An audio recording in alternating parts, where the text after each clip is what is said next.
नमस्कार, आप देख रहे हैं दो टूक। मैं हूं आपके साथ राहुल राजपूत। 2024 के चुनाव को लेकर सियासी माहौल गरमाने लगा है। बीजेपी से मुकाबले के लिए INDIA गठबंधन तैयारियों में जुटा है, लेकिन गठबंधन में सीटों को लेकर अभी से मतभेद उभरने लगे हैं।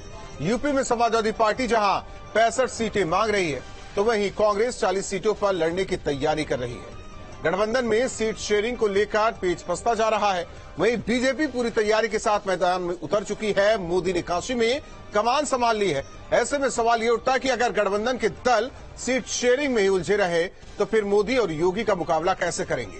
साथ ही सवाल ये भी उठ रहा है कि अगर अभी से मतभेद दिखाई दे रहे हैं तो फिर गठबंधन कैसे चलेगा। दो टूक में करेंगे चर्चा, लेकिन उससे पहले न्यूज स्टेट के बड़े सवाल। सीट शेयरिंग का पेच, एसपी कांग्रेस में क्या बढ़ रहा क्लेश।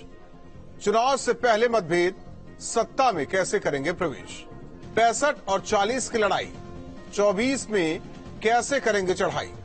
आपस में लड़ेगा गठबंधन तो कैसे चलेगा गठबंधन। INDIA में सीटों पर तकरार। इन्हीं सवालों के साथ मेहमानों से चर्चा, लेकिन उससे पहले क्या कुछ बयान आपको सुनवाते हैं। यादव जी ने कहा कि समाजवादी पार्टी ने जब भी किसी से गठबंधन किया है बड़े दिल के साथ किया, इसलिए इंडिया गठबंधन में सीट शेयरिंग कोई बहुत बड़ा मुद्दा नहीं है। जल्द ही समाजवादी पार्टी, कांग्रेस और आम दल बैठ के सीट शेयरिंग के फॉर्मूले को तय कर लेंगे, सीट शेयरिंग तय हो जाएगी। लेकिन भारतीय जनता पार्टी बताए कि वो आखिर एनडीए के अपने सहयोगियों को क्या दे रही है, राजभर जी को क्या मिल रहा है, संजय निषाद को क्या मिल रहा है, अनुप्रिया पटेल जी को क्या मिल रहा है। भारतीय जनता पार्टी को अपने सीट शेयरिंग के फॉर्मूले को सार्वजनिक करना चाहिए। इंडिया गठबंधन पूरी तरीके से मजबूत है। हमारे बीच में किसी भी बात को लेकर कोई विवाद नहीं है, किसी भी तरीके का हमारे बीच में कोई विवाद नहीं है। हम मजबूती से हर सीट के ऊपर चुनाव लड़ेंगे। हमारे पास अपने फॉर्मूले हैं, परंतु वो भ्रम फैलाने का काम कर रहे हैं।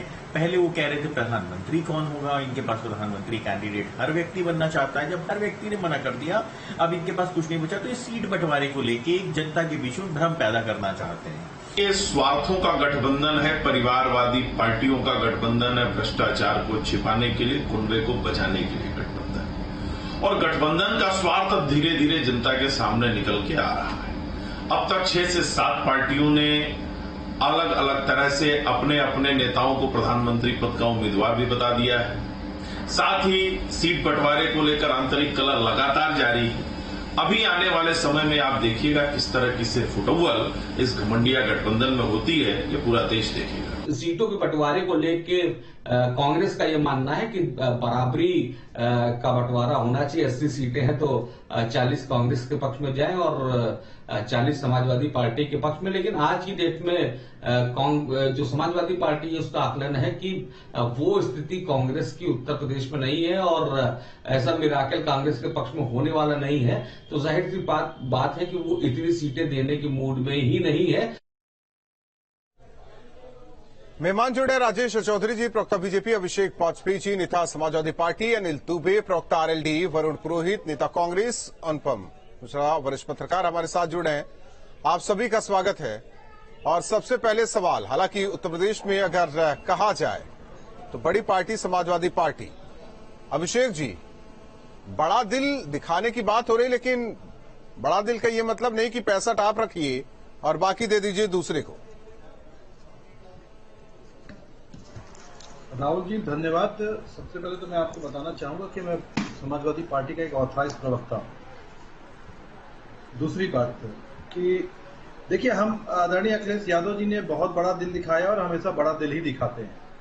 और जहां पे सीटों की अगर बात है तो वो बीच में बैठ करके हर किसी के पास समझौते के साथ बैठ करके चीजें निकल जाएंगी। उसमें मुझे लगता है कि कोई आपत्ति नहीं होगी किसी को। और आने वाले दिनों में आप देखेंगे उसी फॉर्मूले पे हम काम करेंगे, क्योंकि हमारी रणनीति जो है PDA के अकॉर्डिंग काम करें। हम जनता के मुद्दों पर हम काम कर रहे हैं, उन्हीं मुद्दों को लेकर के हम आगे चल रहे हैं। पहले अपने मुद्दे सुलझा लीजिए, फिर जनता के मुद्दों की बात की जाए। नहीं, आपको किसी भी व्यक्ति ने ऐसा अगर राहुल जी बताया हो कि आदरणीय अखिलेश यादव जी ने ऐसा बयान दिया है या फिर जयंत चौधरी जी ने ऐसा बयान दिया है या कांग्रेस पार्टी की तरफ से खबरें गलत नहीं होती सर, ऐसा बयान आया है तो आप मुझे बताएं। खबरें गलत नहीं होती हमारी। ये देखिए, ये आपका अपना स्टंट हो सकता है पब्लिसिटी के लिए या किसी और व्यक्ति का भारतीय पब्लिसिटी नहीं, पार्टी के लोगों का पब्लिसिटी नहीं है। जनता पार्टी के लोगों का स्टंट हो सकता है, लेकिन समाजवादी पार्टी के किसी भी ऑथराइज व्यक्ति ने, ठीक है, आप कह रहे हैं ना, आप कह रहे हैं कि सब कुछ सही होगा, तो बड़ा दिल दिखाने वाली बात क्या है, जरा आपसे ही समझ लेते हैं। 80 लोकसभा सीटें हैं, कांग्रेस के खाते में कितनी जाएंगी, आरएलडी के खाते में कितनी जाएंगी, कल को कोई और आता है उनके खाते में कितनी जाएंगी, और को हम छोड़ देते हैं। दो तो महत्वपूर्ण है ना आपके लिए। राहुल जी, मैंने अपने वक्तव्य में पहले भी ये बात कही और वापस से पुनः दोहराता हूं कि बैठ करके सारी चीजों का समाधान निकलेगा और आप इस चीज को देखेंगे भी। पहले भी बहुत सारे कयास दिए गए कि समाजवादी पार्टी ने राष्ट्रीय लोकदल को प्रायोरिटी नहीं दी या किसी और व्यक्तियों को प्रायोरिटी नहीं दी। हमने सबके साथ बैठ करके एक निष्कर्ष निकाला, आपसी समझौता किया, जनता के मुद्दों पे राय बनी है, उसके बाद हम आगे चल पड़ते हैं, क्योंकि हम इन चीजों को नहीं देखते कि हमें आपस में समझौता कीजिए। जनता के मुद्दे का समझौता तो बाद में होगा। वरुण पुरोहित जी, कांग्रेस को कम आंका जा रहा है क्या उत्तर प्रदेश में? मुझे लगता है राष्ट्रीय पार्टी है वरुण जी, कम आंका जा रहा है क्या? समाजवादी पार्टी कम आंक रही है कि 65 हम रख लेते हैं, बाकी आप ले लीजिए? नहीं, ऐसा कुछ भी नहीं है। ये Bharatiya Janata party India alliance जब से बना है, पिछले 2 महीने के घटनाक्रम देख लीजिए। कर्नाटक हारने के बाद पहले तो भारत जोड़ो यात्रा राहुल गांधी ने करी, उसके बाद ही घबरा गए। फिर कर्नाटक मोदी जी गली गली घूम रहे थे, पूरी तरह हार गए।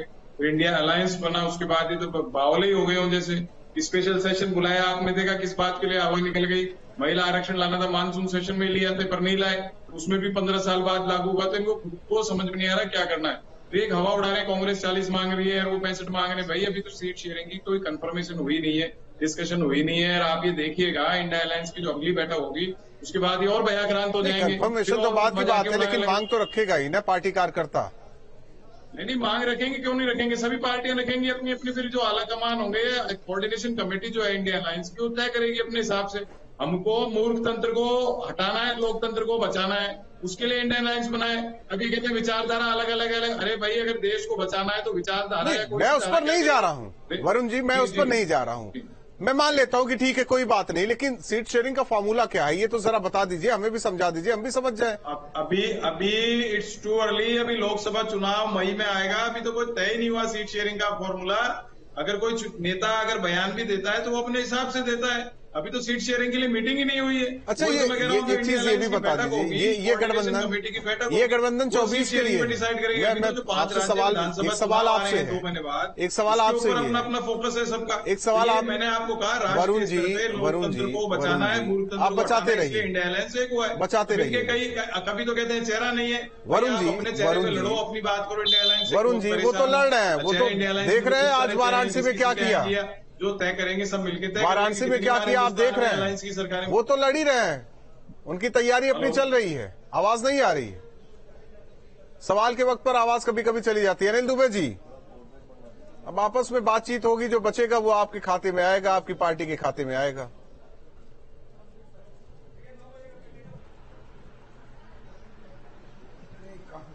अनिल जी, आवाज आ रही है? सीटों पे अभी कोई बात हो गई क्या? नहीं राजपूत जी, अभी सीटों पर कहीं कोई चर्चा नहीं शुरू हुई है। तो फिर चर्चा किस बात की? चर्चा इंडिया गठबंधन में तय हो जाएगी। सीटों पर कहीं कोई विवाद नहीं है। जो जहां मजबूत होगा वो लड़ने का काम करेगा। जहां पे समाजवादी पार्टी मजबूत होगी वहां समाजवादी पार्टी लड़ेगी, जहां कांग्रेस को लड़ना होगा वहां कांग्रेस लड़ेगी, जहां राष्ट्रीय लोकदल मजबूत है वहां राष्ट्रीय लोकदल लड़ेगा। अभी तो इंडिया गठबंधन में सीटों के बंटवारे पर कोई बात ही नहीं हुई है। अनिल और खबर पहले से चल रही है। मैं तो मानता हूं कि कई सीटों पर आरएलडी मजबूत है, कई सीटों पर समाजवादी पार्टी मजबूत है, लेकिन कांग्रेस कहां मजबूत है रायबरेली के अलावा हमें नहीं समझ में आ रहा है। कहां से मतभेद आ गया? आपके सामने कोई सूची आ गई क्या? आपके सामने कोई सूची आ गई? कहां पे कोई मतभेद हो गया? अभी तो सीटों पर वार्ता भी नहीं शुरू हुई। जब सीटों पर वार्ता शुरू होगी तब आप अगर इन मुद्दों को उठाओ तो ठीक लगेगा। अभी तो हमारी बैठक में मुद्दे तय हुए हैं, अभी मुद्दों पर लड़ाई तय हुई है कि हमें भारतीय जनता पार्टी को किन मुद्दों पर घेरना है। हमारे यहाँ सीटों को लेकर के कोई विवाद नहीं है। जो ये बात तय हो चुकी है कि जो जहां मजबूत होगा वो वहां पर चुनाव लड़ेगा। इसी सवाल पर आ जाते हैं। गठबंधन का ये मत है कि भारतीय जनता पार्टी को पूरे देश में अनिल जी, इसी सवाल पर आ जाता हूं। इसी सवाल पर आ जाता हूं, जहां जो मजबूत वहां वो लड़ेगा।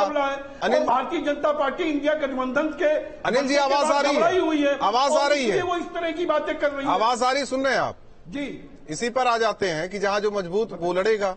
मैं तो कहता हूं आरएलडी मजबूत है, जिन सीटों पर वो तो लड़ेगी, मजबूती दिखाई दे रही, समाजवादी पार्टी की मजबूती दिखाई दे रही, लेकिन कांग्रेस कहां? रायबरेली को छोड़ दीजिए, मजबूत कहां? हमें तो लग रहा है इस बार से इन बारी वहां भी होगी। ये यहां तो नहीं तय हो सकता, उसके कोई आधार बनेंगे, कोई पैमाना बनेगा।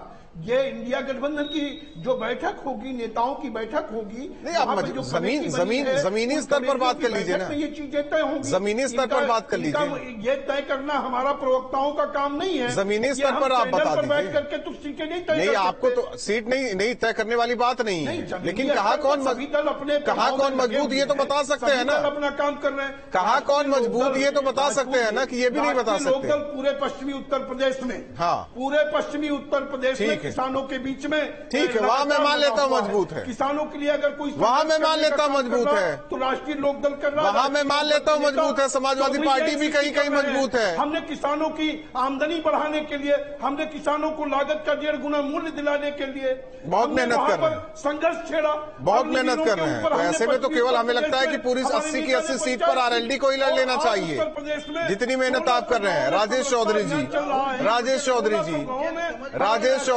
एक मिनट, राजेश चौधरी जी, राजेश चौधरी जी, कुछ भी होता है सब बीजेपी का किया धरा होता है। ये आपस में अभी से ही सीट शेयरिंग की बात कर रहे हैं, हालांकि तय तो बाद में होगा, लेकिन आपस में बात कर रहे हैं। अगर उस बात को भी पूछ लिया जा रहा है, नागवार गुजर रहा है, ये भी बीजेपी का करना है, बीजेपी ने ही किया, बीजेपी का शिगुफा है, बीजेपी का प्रोपेगेंडा है। देखिए राहुल राजपूत जी, इनका जो गठबंधन है वो बेमेल गठबंधन है। उसका केवल एकमात्र लक्ष्य है कि सत्ता की मलाई कैसे चाटे। और आप जब समाज में देखेंगे वोटों का एक विचारधारा के नाते या अपनी उसके लिए, तो एक वर्ग है वोट का जो बीजेपी के विरोध में रहता है, उसी के लिए लड़ रहे हैं। एक जो बीजेपी की विचारधारा, बीजेपी विरोधी विचारधारा का वोट बैंक है, उसी के लिए संघर्ष कर रहे हैं। अब मुझे लगता है 10-15 तो देश के प्रधानमंत्री इन्होंने बना लिए होंगे अब तक। कभी नीतीश जी प्रधानमंत्री बनते हैं, कभी ममता जी प्रधानमंत्री बनते हैं, कांग्रेस कहती है राहुल के अलावा कोई दूसरा प्रधानमंत्री नहीं बन सकता। अभिषेक जी, जब आप बोल रहे थे तो उन्होंने नहीं बोला ना, जब आपने बीजेपी पर सवाल उठाया तो उन्होंने नहीं बोला। आप तो सुन तो लीजिए। अभिषेक जी, मुझे आप सुन तो लीजिए। नहीं राजेश जी बोलिए, राजेश जी आप बोलिए, वो सुन रहे हैं, आप बोलिए। इनका कोई जनाधार नहीं है, कोई अस्तित्व नहीं है। समाजवादी पार्टी की बात करेंगे तो मुलायम सिंह यादव जी ने थाली दे दी थी सजा करके अखिलेश यादव जी को, और 2012 से लेकर के आप रिकॉर्ड बना लीजिए, चुनाव हारने का रिकॉर्ड बना रहे हो। गिनीज बुक में नाम दर्ज कराएंगे अखिलेश यादव, चुनाव हारने वाला, फिर चुनाव हारेंगे। और जो ये गठबंधन कर रहे हैं ना, मायावती जी भी 2019 में इनके साथ की थी, उससे बड़ा गठबंधन नहीं हो सकता है। ये तो एक ही वोट के लिए लड़ रहे हैं, एक वोट है, एक फिक्स वोट बैंक है जिसके लिए संघर्ष कर रहे हैं। तो जनता जानती है, ये बेनकाब चेहरे हैं सब जनता के अंदर, सबको पता है कि ये क्या चाहते हैं। मोदी जी को रोकना चाहते हैं, और मोदी जी देश को दुनिया के पटल पर किस तरह से ताकतवर देश के रूप में उभार रहे हैं। दुनिया के अंदर 76% लोग मोदी जी के साथ खड़े हुए, ये सब जानते। देश का प्रधानमंत्री का चुनाव होगा जी, वो कोई नगर पंचायत का चुनाव नहीं होगा। अनुपम जी, जब भी इस गठबंधन को लेकर बातचीत हुई है, कौन इस देश का प्रधानमंत्री बनेगा, किसके हाथों में देश की सुरक्षित होगी, ये तय होगा 2024 में, और स्पष्ट रूप से भारतीय जनता पार्टी सरकार बनाएगी। ये सब देखते रहेंगे। लेकिन इतना भी आसान नहीं। अगर इनका सीट शेयरिंग का फॉर्मूला तय हो जाता है और बीजेपी कैंडिडेट के सामने एक कैंडिडेट होगा, तो लड़ाई बहुत टक्कर की होगी, ये भी मानना पड़ेगा। अनुपम राहुल जी, भारतीय जनता पार्टी हर चुनाव को बहुत गंभीरता से लेती है। हम चुनाव तो गंभीर कौन नहीं है? तैयारी राहुल गांधी नहीं है गंभीर, हमारा लोकसभा की राजेश चौधरी जी, राजेश जी गंभीर कौन नहीं है? अखिलेश यादव गंभीर नहीं है क्या? जयंत चौधरी गंभीर नहीं है क्या? राहुल गांधी गंभीर नहीं है क्या? मुझे लगता है 2019 में ज्यादा गंभीर थे। अब से परिणाम आपके सामने है, खुद भी अपनी अपनी सीटें हार गए थे। अनुपम जी, मायावती जी अनुपम जी, जब भी INDIA गठबंधन की बात हुई हमारे आपके बीच चर्चा के दौरान, आपने हमेशा कहा कि पेच जहां फंसेगा वो सीट शेयरिंग को लेकर ही पेच फंसेगा। और आज हम सीट शेयरिंग की बात कर रहे हैं जो अंदर खाने खबर है। समाजवादी पार्टी कह रही नहीं हमें तो 65 चाहिए, कांग्रेस कह रही कि नहीं हमें तो 40 चाहिए। अब बड़ा दिल दिखाएगा कौन? 50-50 तो बात तो हो नहीं पाएगी, उसमें RLD भी शामिल होगी। ये बटेगा कैसे? देखिए, मुझे नहीं लगता है कि सीट शेयरिंग की प्रक्रिया अभी शुरू हुई है। अभी बहुत ढेर सारे जिसे कहना चाहिए डिफरेंसेस आयरन आउट होने बाकी हैं। और अभी तो एक ताजा खबर ये आ रही है कि समाजवादी पार्टी मध्य प्रदेश और छत्तीसगढ़ में चुनाव लड़ने जा रही है।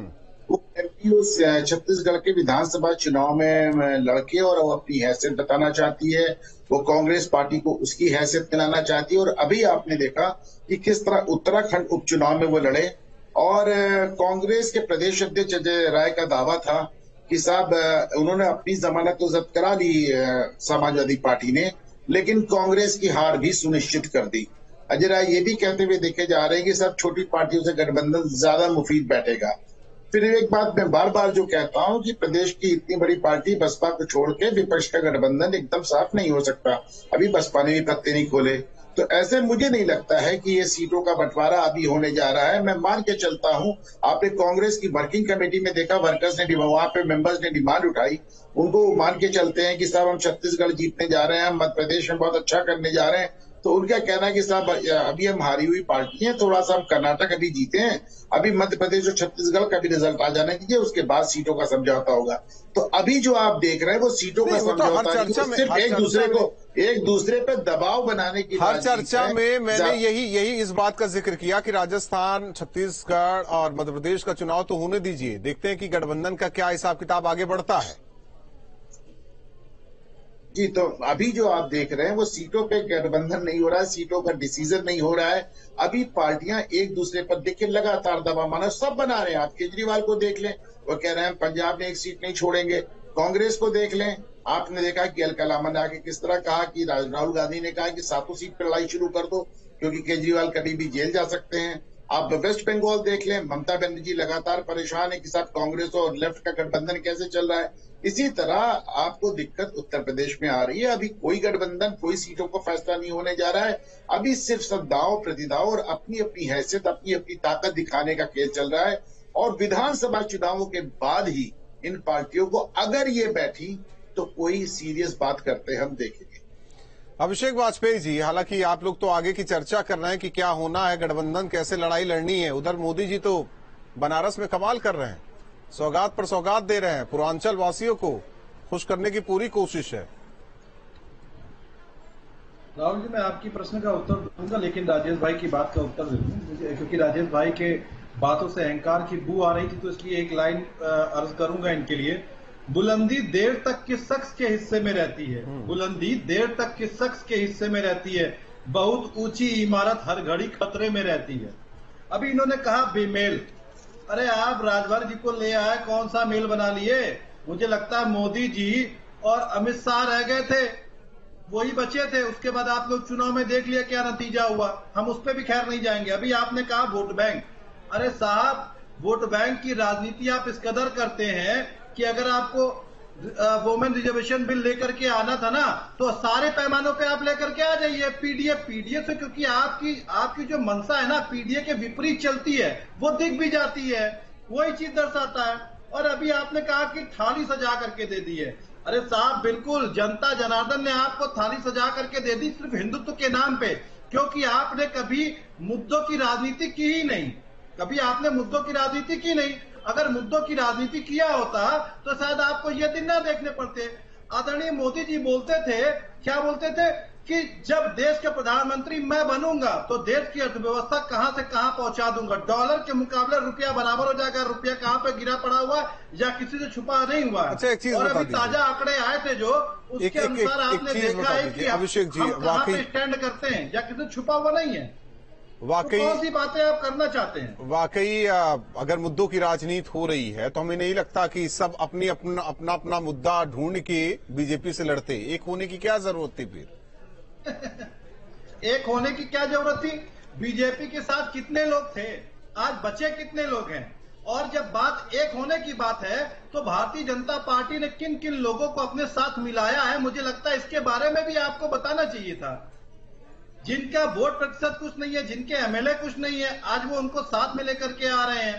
किस लिए आखिर लेकर के आ रहे हैं? क्योंकि इनको पता है कि अब इनकी जमीन खिसक चुकी है। पहले कितनी जगह पे इनकी सरकार हुआ करती थी, आज कितनी जगह पे इनकी सरकार है। महाराष्ट्र में ऐसी क्या बात पड़ गई थी कि इनको वहां के लोगों को तोड़ करके सरकार बनानी पड़ी। एमपी में क्या जरूरत? अभिषेक जी, एक सवाल का जवाब दे दीजिए, यही गठबंधन का धर्म विधानसभा चुनाव में क्यों नहीं निभाया जा रहा है? राजस्थान की बात करें, छत्तीसगढ़ की बात करें, मध्य प्रदेश की बात करें, हर स्तर पर निभाइए। 24 के लिए क्यों? बिल्कुल हर स्तर पर निभेगा। किसने कहा आपको? अभी तो प्रक्रिया जो चालू, तभी तो मैंने आपसे सबसे पहली बात की थी। अभी जिस जगह मैं 24 की बात नहीं कर रहा हूं, जो विधानसभा चुनाव हो रहे हैं, आप आ रहे हैं, जो विधानसभा चुनाव राज्यों में है, क्या वहां भी ऐसा ही होगा क्या? बिल्कुल।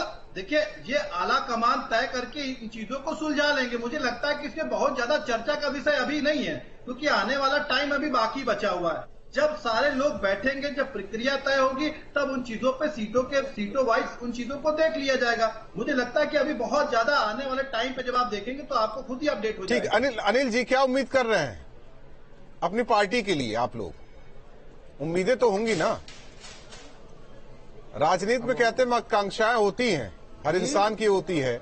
आपकी पार्टी के अध्यक्ष की भी होगी महत्वाकांक्षा, कितनी सीट मिलनी चाहिए? राजपूत जी, अभी देखिए, हम इंडिया गठबंधन में शामिल हैं और इंडिया गठबंधन की बैठक में इस बात पर सहमति बन चुकी है कि जो भी राजनीतिक दल जिस प्रदेश में, जिस क्षेत्र में मजबूत होगा, वो वहां लड़ने का काम करेगा, उसको वहां पर लड़ाया जाएगा। तो इंडिया गठबंधन में जब सीटों पर बात होगी तो वो सारी चीजें तय हो जाएंगी।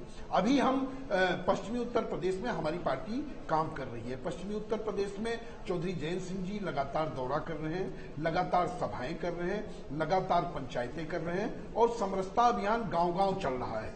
हम अपने दल को मजबूत करने में लगे हुए हैं।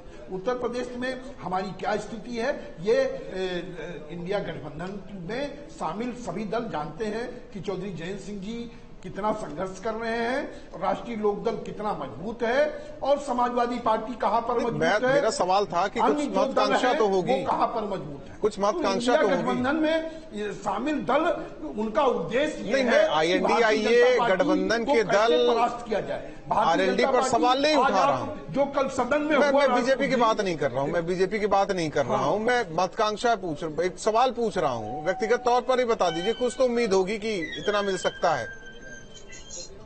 उम्मीद तो करता है हर इंसान। नहीं, हमने कहा ना कि उम्मीद, ये राष्ट्रीय लोकदल के प्रवक्ता या विभिन्न दलों के प्रवक्ता बैठ करके यहां पर नहीं बता सकते। जब वहां पर तय हो जाएगा, हमारे राष्ट्रीय अध्यक्ष चौधरी जयंत सिंह जी हमें बता देंगे। कार्यकारिणी तय करता है, अध्यक्ष तय कर देगा, वही मान के सब लोग जुड़ जाएंगे, शेयर कर देंगे। नहीं, बिल्कुल, जब सबका पैमाना यह है कि भारतीय जनता पार्टी को परास्त करना है और देश की जनता के आकांक्षाओं पर यह गठबंधन बना है। देश की जनता चाहती है कि भारतीय जनता पार्टी की झूठी सरकार को इस देश से हटाया। राजेश चौधरी, आज आप देखिए, महिला आरक्षण बिल आया, सुन रहे हैं आप, 10 साल बाद लागू होना है, 10 साल बाद लागू होना है, लेकिन विशेष अधिवेशन। राजेश जी, सुन रहे हैं? देखिए, कल सदन में सुनिए, नया संसदीय भवन बनाया, लेकिन संसदीय आचरण अपने हमारे यहाँ पर अनिल जी सुनिए, संसदीय आचरण सिखाने का काम नहीं किया। यही हालत इनकी है। समाजवादी पार्टी के मित्र कह रहे थे कि जो सीट जिसके लिए मजबूत होगी वहां ये चुनाव लड़ेंगे। तो अभी बागेश्वर उत्तराखंड के अंदर चुनाव हुआ, वहां समाजवादी पार्टी मजबूत थी और इन्होंने भगवती प्रसाद के रूप में प्रत्याशी को वहां उतारा, 637 वोट पाए जी। इतनी मजबूत थी समाजवादी पार्टी, 637 वोट पाए इनको।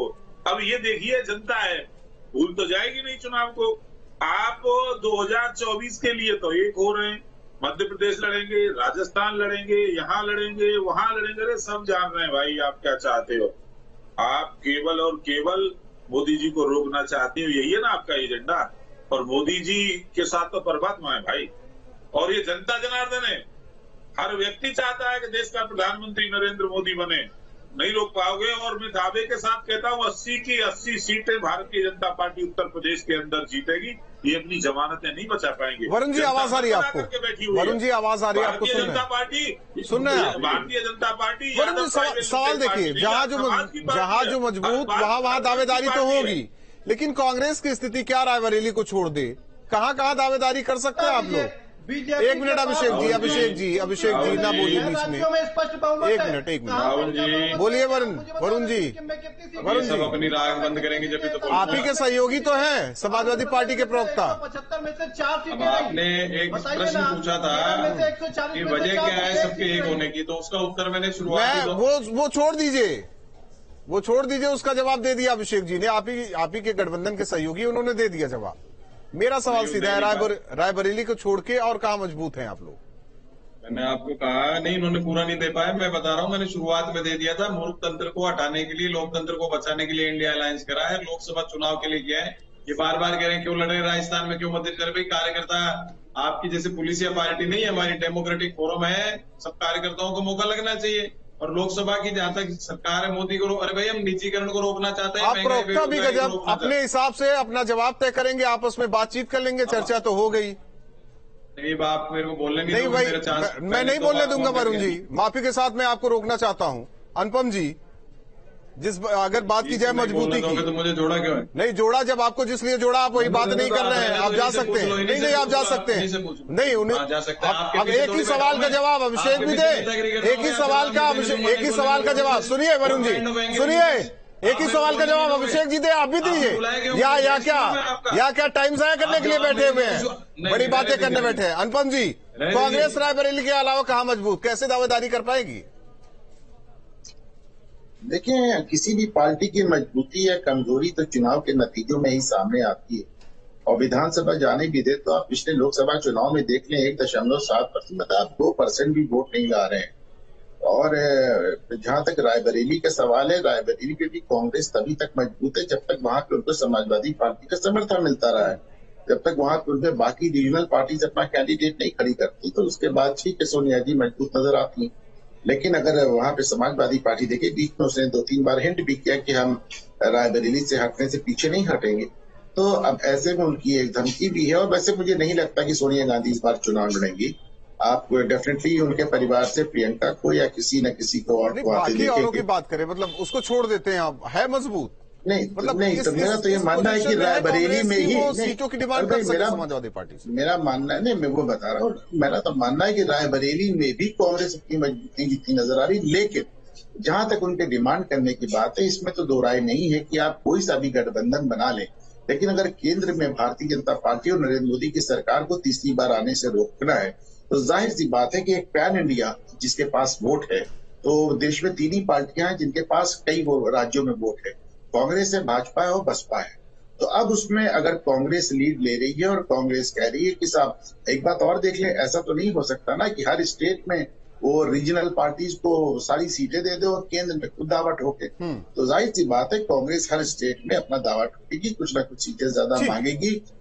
अनुपम जी, माफी के साथ रोकना चाहते हैं। आप सभी मेहमानों का धन्यवाद। हालांकि अंदर खाने यही खबर है कि 65 समाजवादी पार्टी डिमांड कर रही है, जबकि 40 कांग्रेस डिमांड कर रही है। ये भी कहना है नेताओं का कि अभी इस पर चर्चा नहीं, लेकिन अंदर खाने ये खबर है। क्या आने वाले दिनों में INDIA गठबंधन में सीट शेयरिंग का जो फॉर्मूला है उसमें कुछ संशय रहेगा, पेच फंसेगा? अगर फंसेगा तो हो सकता है कि अलग अलग पार्टियां अपने तरीके से लड़े। आखिर बड़ा दिल कौन दिखाएगा, ये भी देखने वाली बात होगी। 2 टूक में बस इतना ही।